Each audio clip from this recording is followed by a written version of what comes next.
Number one Ibble Dibble here.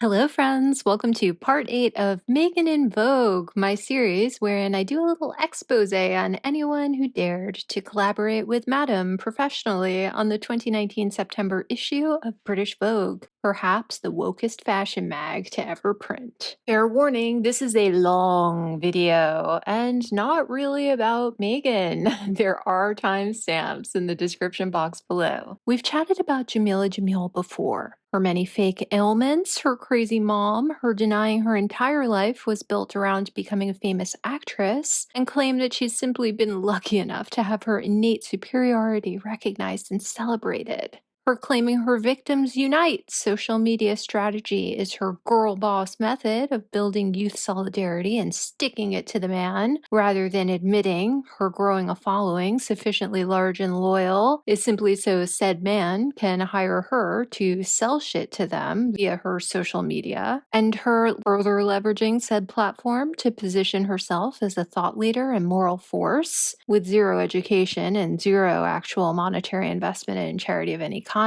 If you haven't seen those videos, they are linked in my description box. Definitely watch those first. My impression of Jameela. I recently checked what Jameela has been up to lately, 4 years hence, to see if she's improved, changed, had any real impact, and no, it doesn't sound like it. My impression of Jameela remains that she targets the young and insecure, women too new in the world to understand when they're being marketed to, not related to, and supported. One of Jameela's profit centers is her constant speaking out against quote-unquote mainstream beauty standards. She claims to have suffered from an eating disorder and claims the media caused her eating disorder and causes eating disorders in young women to this day by manipulating her into thinking she needed to torture herself to look like women they promoted as beautiful, when all evidence, including testimonials from her childhood friends, points to the extreme pressure to be a thin performer actually coming from her family, specifically her mother, herself a failed model/actress who proceeded to live vicariously through her daughter. For someone always talking about how appearances shouldn't matter, Jameela herself earns her entire living looking a certain way and talking about how she looks. So, for Meghan's September issue, who but another more successful, more prominent, illiterate one would be called upon to put the hag in hagiography but Jameela? Let's hear it from Jameela herself. Viewpoint. Come as you are. Jameela Jamil wants you to be in a good place with your body image. In fact, she wants you to stop thinking about it altogether and give that headspace to the things that matter. General global physical requirements for women in 2019.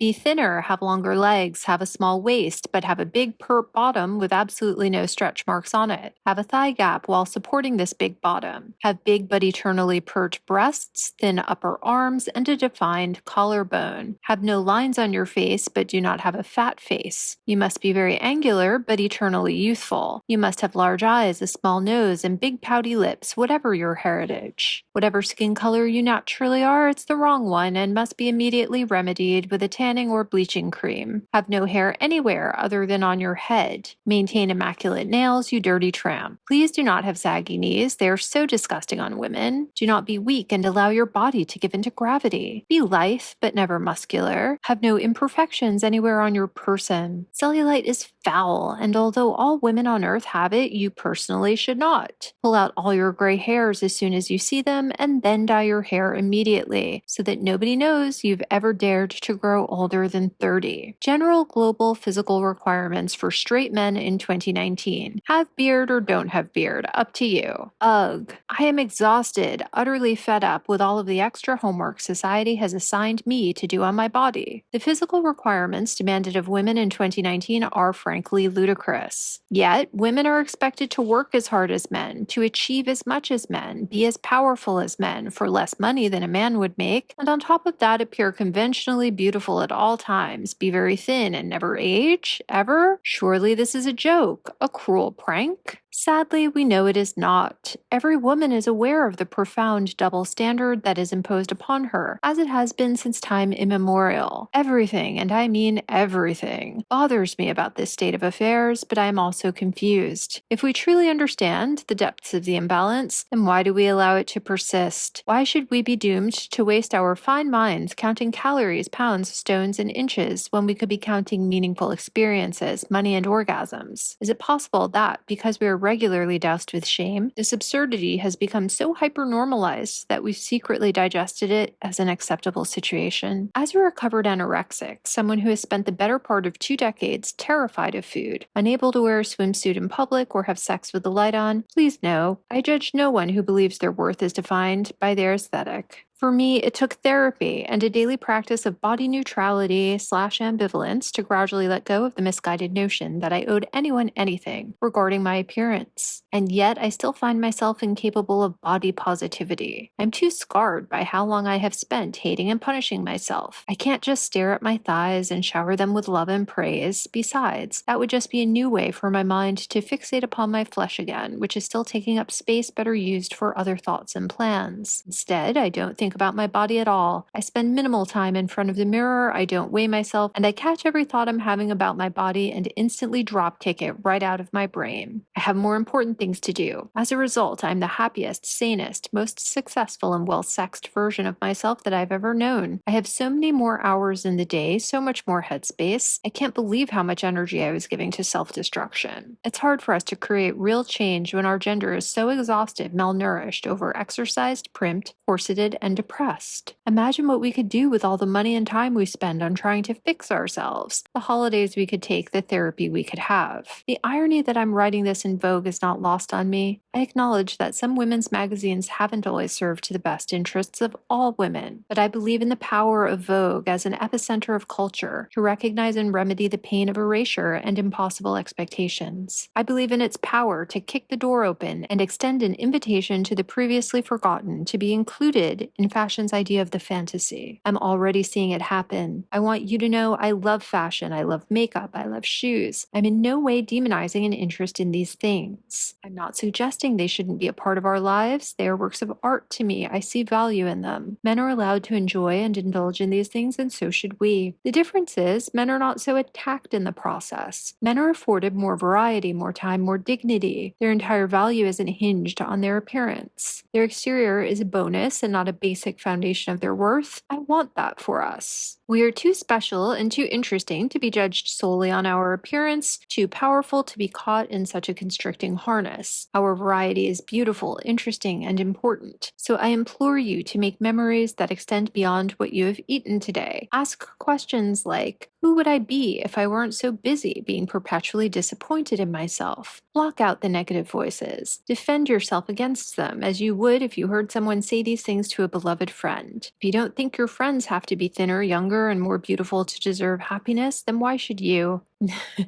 Fin. So in first read, I have no problem with this. Worry less, feel better, you are enough, etc. But on second read and third listen, as I must inevitably do to edit these videos, I get quite annoyed. Whenever I encounter someone like Jameela, who despite her age, she's in her late 30s, fails to acknowledge the rarity, ephemerality, historicity, and cultural specificity of beauty and the local beauty standards temporarily deriving from it, I question their honesty. Different looks and styles cycle in and out and evolve over time in different places, whatever. Someone trying to help young girls should be trying to help them contextualize the role of beauty standards in their own lives, not rant about how they should be different in ways that make them personally feel more beautiful. That attitude reveals Jameela to be no more mature than her, I presume, preteen followers, and therefore unable to effectively guide them. If that's what's really going on with Jameela,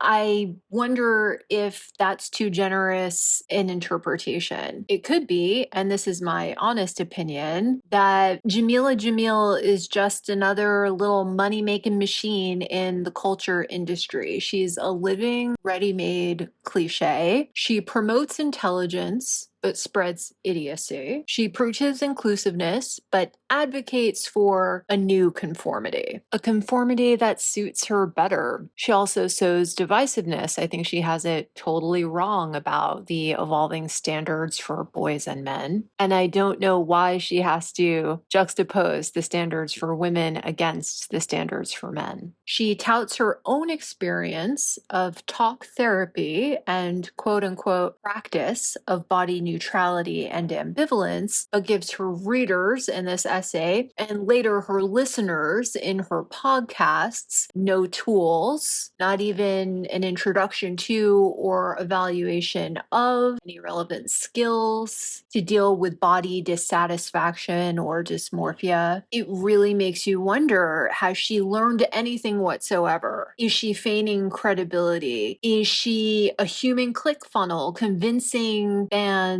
she'll give up her holy grail of knowledge in the next episode if they only hang on until the next episode? I wouldn't care if she wasn't trying to play a role model and influence young people, more specifically young women. But considering she is, it's maddening.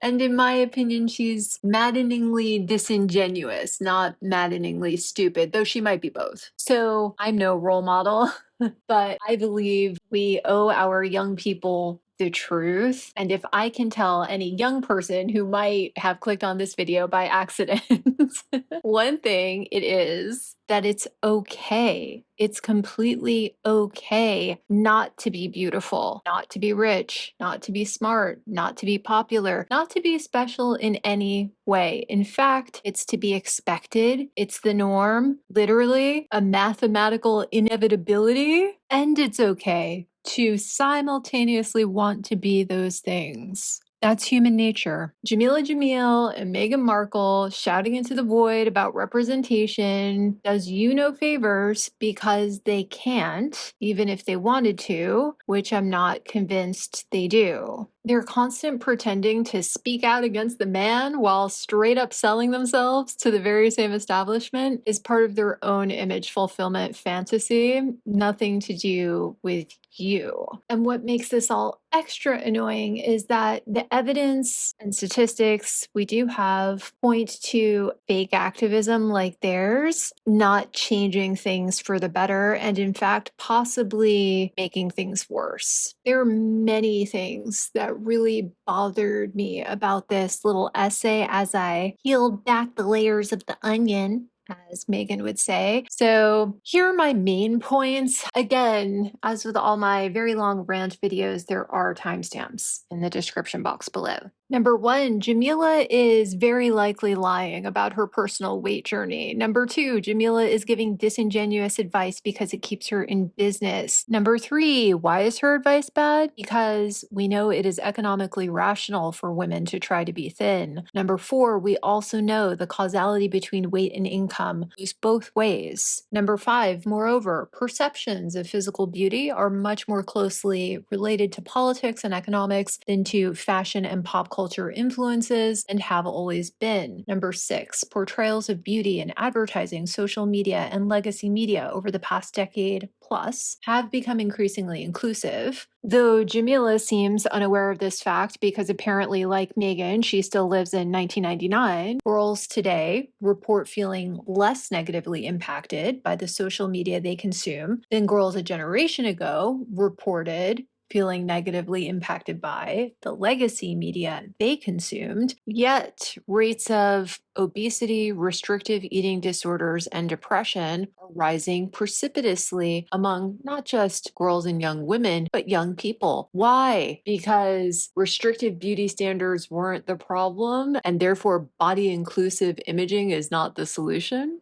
So Jameela's out here arguing with straw men. Number 7, the elephant in Jameela's essay and podcast studio, of course, is the obesity epidemic, which acutely affects young people and women specifically around the world. Jameela frames this as a problem with prevailing beauty standards, not the fraught, complex socioeconomic and health crisis it actually is. Number 8, she frames it in this way because doing so is convenient for her. It's profitable for her. It helps her more easily commodify herself and her message, whatever message she's selling that week, with enough sliding scale morality to appeal to a very wide market. Number 9, the only thing Jameela is teaching kids is identity politics, and it's disgusting. She really maintains a bulletproof ignorance of history and aesthetics. But perhaps most vile, she refuses to be held accountable via popular buzzwords like progress, not perfection, rejecting shame-based judgment, and radical inclusivity. Finally, Number 10, I believe she insults her target demo by doing all this. I have a lot of faith in young people. When I was a teen, pre-internet, we had the school library, the public library, and newsstand magazines. Today, the information marketplace that teens have access to is like, whoa. They do not have to endure simpletons like Jameela talking down to them. And as they're exposed to more operators at a much younger age, I think they'll start seeing through relics of the past like Jameela real soon. Finally, to conclude my signature Ibble Dibble ramble rant, I will give you whatever little advice I can give you at 40. Sometimes I see these videos on YouTube like, what I've learned at 25. Very young people try to give even younger people life advice, and it just really makes me laugh. I hope that if you're younger than me, maybe it will help you, and I hope that if you're older than me, I can really make you laugh today. If you agree or disagree or have your own opinions on this, please let me know in the comments below. Okay, let's roll. Point number 1. Jameela's lying about her weight journey, I think. I don't believe her when she says she doesn't know her weight and doesn't watch what she eats. Jameela has consistently maintained a leading lady filming weight over her career. She started in showbiz at the young age of, I think, 16. She dropped out of school, and she's currently in her late 30s. No matter how great your metabolism is and how active you are, things change past 30-ish. Even for someone with an entirely healthy and purely utilitarian attitude towards their body, it takes planning and practice and at least small adjustments and readjustments as one ages to maintain a look that is on the low side of a normal BMI with muscle tone, especially in a wealthy food environment. Jameela can afford not just champagne and Ben & Jerry's, but she likely has to attend certain meetings and events and dinners with catering or at high-end restaurants, throwing a wrench in the most careful plans. For her and people like her, awareness isn't a choice, it's essential. A performer may cycle through caring and not caring, or struggling and not struggling for any number of reasons, like any other person, but setting your watch to don't care o'clock and going on with your life is not an option for them, not to mention obviously unhealthy. I think it's far more likely Jameela maintains and has maintained very highly controlled eating and exercise behaviors for at least 2 decades. For quite a while, and certainly when she wrote this essay 4 years ago, she's been wealthy enough to have someone else weigh her and measure her twice a week, work her out as often as she wants, calculate her macros, cook her meals, recalculate her macros, and recook her meals every time she goes out for dinner or drinks, as long as she shows them pictures of what she ate, etc. I can almost guarantee a team does these things for Jameela if Jameela doesn't do them herself. Her solution has never been, just stop worrying about your body and your body and mind will thank you, not to mention your bank account. And I'm not going to detail it all extensively with before and after pictures because that's a video all by itself, but a cursory comparison of photos of Jameela when she was around 15 versus how she is now show us that she has all the things she rails against. The Hollywood starter pack, fake nose, tits, and teeth, plus Botox filler, what looks like a custom chin implant and jaw surround, cheek implants, buccal fat removal, and a lower blepharoplasty from what I can see. And that's just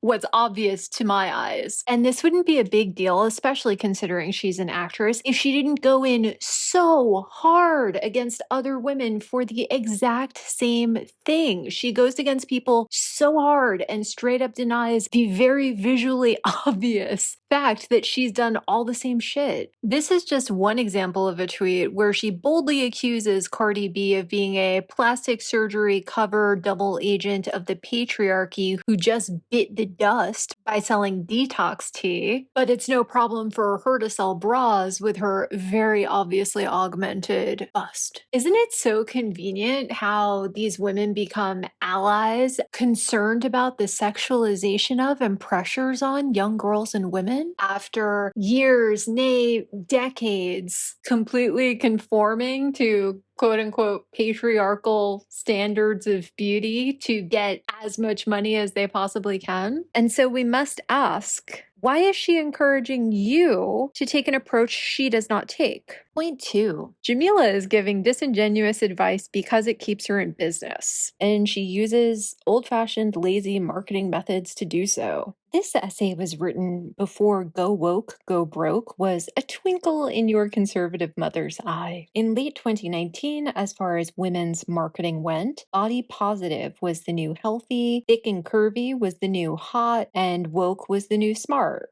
Was loud the new smart? Or was willfully ignorant and inflammatory the new smart?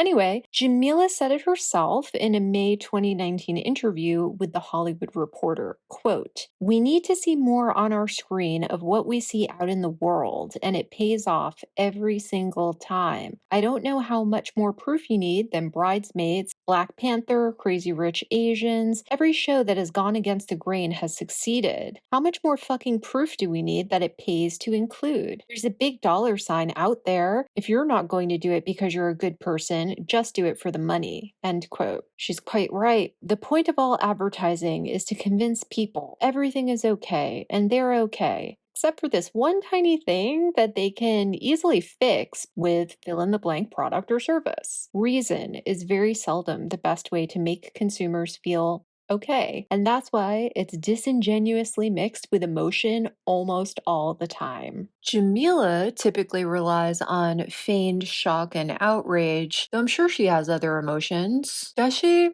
I've never seen her act. Associative advertising, which is what Jameela engages in, connects products and services with ideals to the degree that the customer is asked to not judge the product or service on its own merits, but to purchase it to prove an intangible about themselves. Typically, a lifestyle or activity figures into the marketing messages, and in Jameela's case, that lifestyle/activity is activism. The iWay podcast description reads, "What started as a social media post has become a mental health movement and now a podcast. On iWay, Jameela Jamil challenges societal norms through conversations with thought leaders, performers, activists, influencers, and friends about their own experiences and stories with their mental health. With hilarious and vulnerable conversations, iWay amplifies and empowers diverse voices in an accessible way to celebrate progress, not perfection." End quote. And if you go to the iWay website, a pop-up reads, "Hello, my name is Jameela Jamil. Welcome to iWay Community. 2 years ago, we started an Instagram account to try to create a safe and radically inclusive space on social media. A lot of us want to help others and change the world for the better, but we don't know where to start. Activism can seem daunting. Sometimes it's just hard and lonely. At iWay Community, we don't believe it has to be that way. We believe in brick by brick activism and making a difference in large numbers. We're going to have to come together to do this as one to really shift the narrative of our society. iWay Community will introduce you to new voices, artists, activists, and movements. These are the people we believe we need to listen to. We are still learning, and we're inviting you to come and learn alongside us so we can all grow together. It's never too late to want to help and understand each other better." So you see, when mental health became a more popular charitable cause or marketing trend, depending on how cynical you are, then fat acceptance, she jumped on that And then in turn, when activism became more popular than mental health, she jumped on that. So at this point, she has a podcast titled I Weigh about political activism. It's possible that this is the natural intellectual evolution of someone who left school at 15. But I think it's far more likely Jameela is just trying to appeal to advertisers and land sponsorships for herself and leverage her large following to get acting jobs. Jameela is trying to brand herself, fitting in but standing out. And to do so, she will keep looking for the next wave.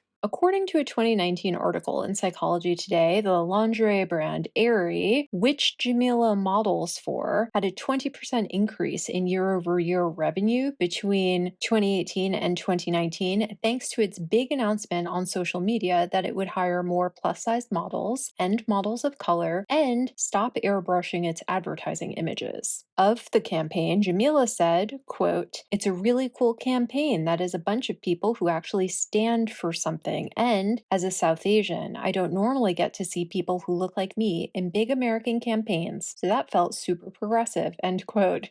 What you talking about, Willis? Have you never heard the name Yasmin Gowrie? Living legend, one of my childhood faves, did a lot of work for Oscar and Ralph and other Americans. And look who else Aerie got in the mix for this very SJW promo. Artist, poet, activist, and friend of the channel, Cleo Wade. Before wellness became the new marketing trend, lots of brands went the body positivity route. Body Form has ads that celebrate vulvas of all shapes and sizes. Two, another lingerie company, advertises that all boobs are welcome in their ads. Mother Care advertises using images of postpartum bodies that haven't been touched up. And when I was racking my brain for the most iconic body positive ad campaign to try to remember where it all began, I obviously thought of the Dove Real Beauty campaign. Do you remember this? This campaign was incredibly successful, even though it had some really obvious flaws. For example, in the ads, it encouraged women to fully accept their body shape, but then at the store made women literally choose a body shape they valued more than others by selecting a bottle of shower gel in a certain body-like shape. And if you know anything about Unilever, you know that they also own X. So at the same time, they were doing all of these body positive, everyone's sexy, everyone's okay ads for women with Dove. They were doing super sexist alpha male pheromone spray advertising campaigns for Axe. None of this was sincere. None of this was about inspiring genuine reflection in advertisers or the culture at large. It was about using associative advertising again to pass the buck to the consumer by tacitly claiming they had done their part as advertisers to solve this cultural problem by merely acknowledging it. Now it was the female consumer to blame if she refused to do her part by buying Dove products because obviously she just didn't love herself enough. Or she didn't care enough about fighting sexism and making the world a better place for little girls everywhere. Or, God forbid, judged other women. Another huge benefit advertisers get is free social media marketing. Self-righteous ads inspire likes and shares with hashtags like all bodies are good bodies and bopo. And advertisers are very canny about how far they can push a product this way before they're seen as insincere. In 2021, sponsored researchers at Ohio State University actually conducted a study using those exact hashtags. They recruited 850 women ranging in age from 18 to 89. They had them each look at 10 experimental Instagram posts, all of which included two body positive messages. The first, quote, "We won't be distracted by comparison if we are captivated by purpose," end quote. And the second, quote, "Be done shrinking your mind, body, and soul. Take up space," end quote. Both very much the sentiments Jameela promotes. Each message was one of three types. The first type was a fake user-generated self-promotion that added encouragement to like, comment, or visit a YouTube channel. The second was a fake corporate-sponsored message, adding language that promoted a fitness plan or flaw-blurring facial product. And the third was a control condition, a fake corporate-sponsored message that marketed a clothing line but used language that made absolutely no mention of appearance. Within the three different message types, they also A/B tested for fat acceptance reactions. They showed two versions of each message, the first featuring an average-sized woman, the alternate version a plus-sized woman. They had two findings. Number one, the higher the participants' recognition of promotional cues in the messages, the less likely they were to find them sincere. Finding two, the more that participants perceived women's bodies in the messages to be plus-sized, the more they rated those messages as morally appropriate and believed the messages were sincere. In other words, the bigger the bodies shown in advertising images, the more advertisers could get away with in terms of insincere messaging. When body positivity blew up,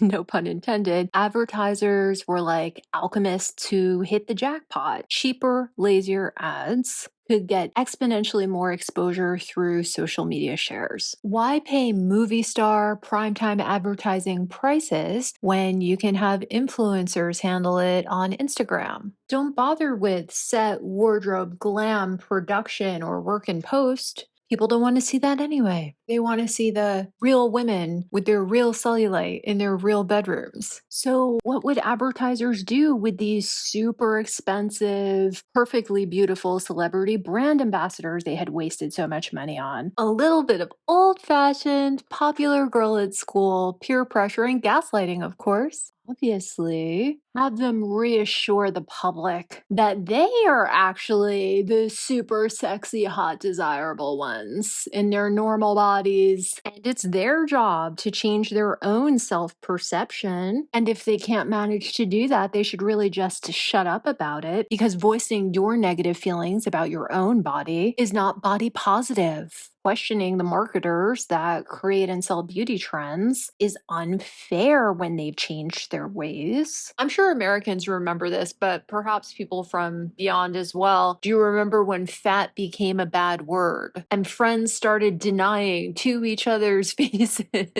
that anyone had become a little fat or was feeling unhappy with becoming a little fat? After all, if clothes were being made for your new, bigger body and you could buy shower gel shaped like your new, bigger body, were you really in fact fat, or was fat the new normal? Because if fat is the new normal, you have no right to be unhappy with your body or health. And this state of affairs left a little gap in the market for influencers like Jameela. You can't admit you're unhappy with your body, so Jameela does it for you. She says she'll never do a diet ad, but it's not because she necessarily cares about your health, not necessarily because she believes all diets are bad. Clearly, she diets. It's because she's already cornered the market on a certain type of disaffected consumer, and it won't sell to her demo. The phrase body type dispassion has literally become an advertising term. You know what's really funny? On her IMDb page, which, if you don't know, the IMDb pages are fully controlled by the actors or their agents. Her trademark is actually listed as, quote, towering height and slender frame, end quote. So Jameela is just an associative advertiser asking you to buy her product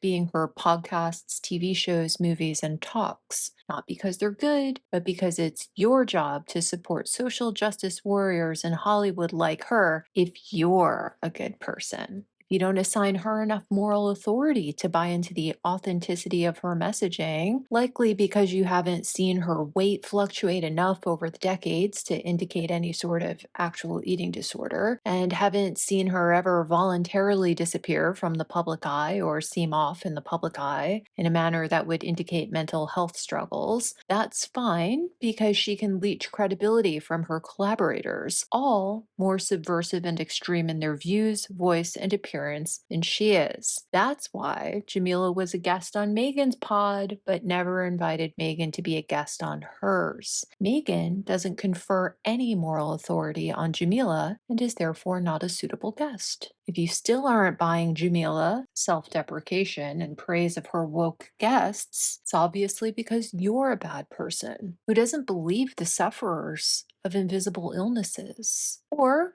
you need your very tall man to take away your phone for a while. If you don't know what I'm referencing, again, listen to those other Jameela videos. Let's evaluate some of the stuff Jameela actually posts about herself and women. This is a pinned Instagram story that's been on her feed for over 3 years. She keeps adding to it. It's an endless story. First, on the left, someone who didn't like Jameela posted a screenshot of her making I would describe it as shocked, dumb face and captioned it with no words, just angry emojis. Jameela made it into something it was not by reposting it herself and captioning it, quote, "The use of out of context screen grabs from fun animated stories are used as an extra tool to make them look crazy," end quote. Yeah, maybe.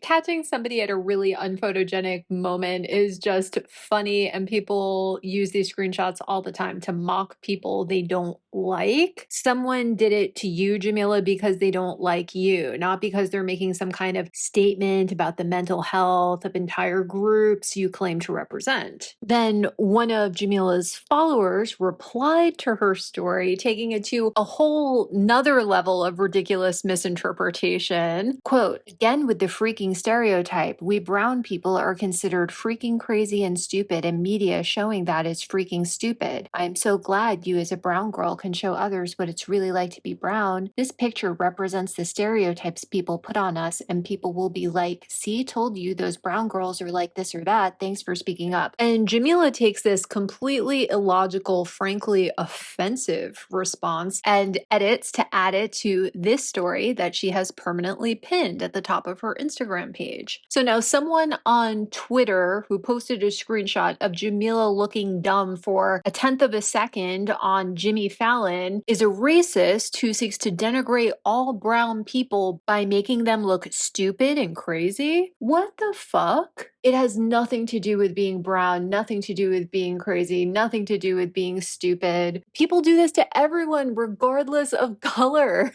Stupid screen grabs are funny. That's it. If people think Jameela is stupid and crazy, it could be not because she's brown. Image 2, quote, "They build women up and then go this far out of their way to begin the dance of the woman's downfall. Think J-Law, Anne Hathaway, Meghan Markle, Taylor Swift. Pretty interesting." Who is they? I criticize Meghan Markle because she deeply disappointed me. I was initially a fan, and she disgusts me on the daily because she keeps herself in the news. One more time, I'm not part of the mainstream media. I did not build her up and take her down, nor did they. Everyone liked her until she disappointed us with her behavior, and that is a valid criticism. It's not very interesting, is it? But if you just state that obvious matter of fact, you don't have anything to fight against, do you? Image number 3, quote, "We forgive men more easily and set the bar higher for their cancelable mistakes because we see them as irreplaceable, but women are seen as more disposable," end quote. No, by all objective measures, someone like Prince Harry is literally irreplaceable. He is King Charles's second son. He hasn't been removed from the line of succession yet. As Meghan herself so tactfully put it, they're one Wales family plane crash from the throne. He will remain a royal prince and a duke. Whatever happens with her, if he divorces her and marries someone else, that someone else will be the Duchess, not Meghan. This is obvious, and I criticize him just as much as I criticize Meghan because he is equally deserving. Who forgives men more easily? Who are you talking about? Harvey Weinstein will die in jail. Kevin Spacey and James Franco can't get work. This is a good thing, not a bad thing. I applaud it. Ghislaine Maxwell will probably die in prison, but Jeffrey Epstein was either murdered or committed suicide. Let's not pretend women are more cancelable than men. They're not. And I can't help but notice how on just another slide in the same endless story, story, Jameela advocates for cancel culture as long as it suits her. Quote, "We control the market doesn't control us." And then a follower asks, "How can we fight back against this other than defending you guys online and in conversation? Who do we protest against?" And Jameela responds, "We stop giving them the clicks. We unfollow, block, mute, delete, and encourage our friends to do the same. We have the power to starve them out entirely. We just have to kill our appetite for this shit. I used to believe all the accounts of famous, powerful women all being divas and manipulators and control freaks. Then I met them all and was like, oh." Then they started this shit with me. And I was like, oh. Watching your own interviews and words twisted is a wild awakening as to how the machine works, blah, blah, blah, blah, blah. So to be clear, we can cancel people, but we can't cancel her or anyone she likes because she's just misunderstood. I totally believe that Jameela is in over her head and probably too stupid and uninformed to be saying a lot of the stuff she says, and therefore has to suffer consequences for the things she says that she did not expect. I do not believe that means that she personally and women equally as clueless as her should be exempt from suffering the consequences for the things they say out of ignorance, avarice, underestimating the intelligence of the general public, and not reading the room. Fact check, not even close to all famous, powerful women are derided as divas, manipulators, and control freaks. I never hear anyone say a bad word about Cate Blanchett or Tilda Swinton. Sidebar, nice try lumping yourself in with famous, powerful women, Jameela. You are a relative nobody. Finally, when somebody has pure convictions, the market actually doesn't matter. That's the brilliance of social media. I don't make a living off of this YouTube channel, obviously. I'd rather get 100 views from people with engaging ideas and funny comments than 100,000 from idiots and jerks popping off and bots. That's the reality of social media, not whatever Christopher Boozy says it is. This is mostly individuals whose pockets are unaffected by idiots like Jameela who never took Micro 101 and think they're market makers of some sort. I also find it very interesting that Jameela's first viral I Weigh Instagram post went up in March 2018, and it was a classic bopo body positive style post. Quote, "I weigh, lovely relationship, great friends, I laugh every day, I love my job, I make an honest living, I'm financially independent, I speak out for women's rights, I like my bingo wings, I like myself in spite of caps, everything I've been taught by the media to hate myself about." And then in big, big, bold letters, fucking kilograms. And not 2 weeks later, an op-ed she authored was published in Glamour magazine titled, "Jameela Jamil talking about body positivity means we're still focusing too much on our looks." Isn't that strange? Isn't that what I Weigh was founded to discuss? Seems to me that Jameela just wanted to corner the market on discussing body positivity, build up her platform for profit, outcompete others who were less famous, and cancel anyone who criticized her personally or for getting in the mix. So to recap, she's allowed to talk about body positivity, you are not. She's allowed to cancel people, you are not. And if you criticize her at all, no one should evaluate your actual criticism. They should put it down to you being racist, sexist, or yourself brainwashed and gaslit by mainstream media. Doesn't this logic sound familiar? Okay, I'm cutting off this video here because I'm about at the halfway point and in a place where the internet is like 4G. So I'm not even confident it's going to upload at this length. I'm going to give it a shot. As always, let me know in the comments below how you feel about these fake bitches. And check back in a couple days for part 2. Toodles! Don't forget to like, share, and subscribe.